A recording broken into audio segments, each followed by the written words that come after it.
Welcome to Pesach Preview 2012 Part 5.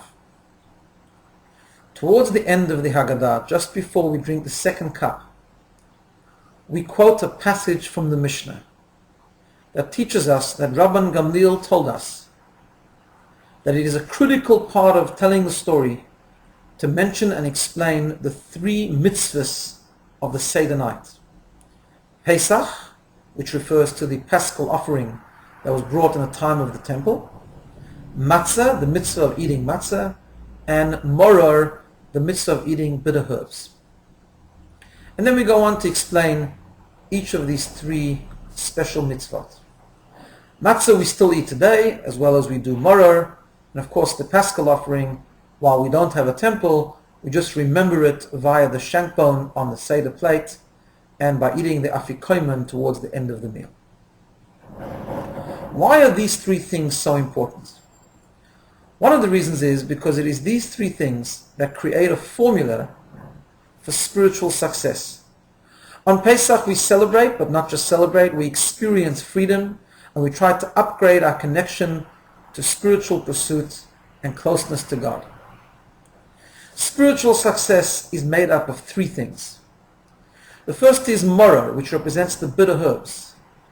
Moror represents those things in life that are evil, that are impure, the things that we need to reject. Living a life of spirituality means that there are certain things we just cannot do, certain things we cannot engage in, certain things that we must do away with and reject.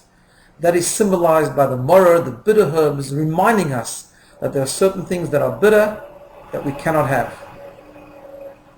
The second is the matzah. The matzah is a mitzvah to eat. It represents those things that we need to do. It represents those values and those mitzvahs and those experiences that are critical to spiritual welfare. Just as bread is the staple of a diet, just as bread symbolizes the life force, the sustenance, the nourishment, the critical nourishment that a person needs to have, that is the matzah, representing those things in life that we have to do to have any form of spiritual success. The obligations, the mitzvot that we have to do, the values that we have to absorb, the relationships that we have to nurture. But then there's also the Korban Pesach, the Paschal offering. The Talmud tells us that in temple times, when the Paschal offering was eaten, the roasted lamb was eaten as part of the Seder experience, the roasted lamb was not eaten as the main course, but it was eaten as a dessert.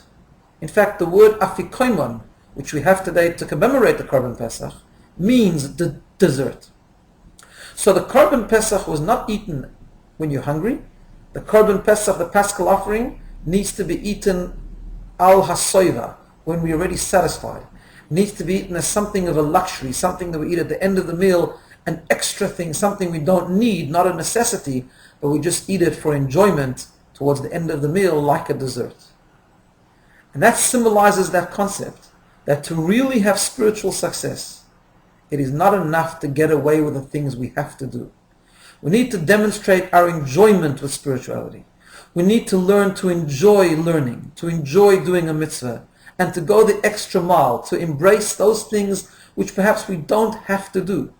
Spiritual success is not just about staying out of trouble and making sure we don't do the things that are wrong or fulfilling the bare minimum of what we have to do.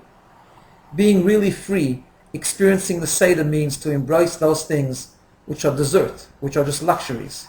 But because we enjoy spirituality and we are truly internally free, we embrace those things as well that are going the extra mile, things that we don't have to do, but we do them because of our commitment. Just a Pesach reminder.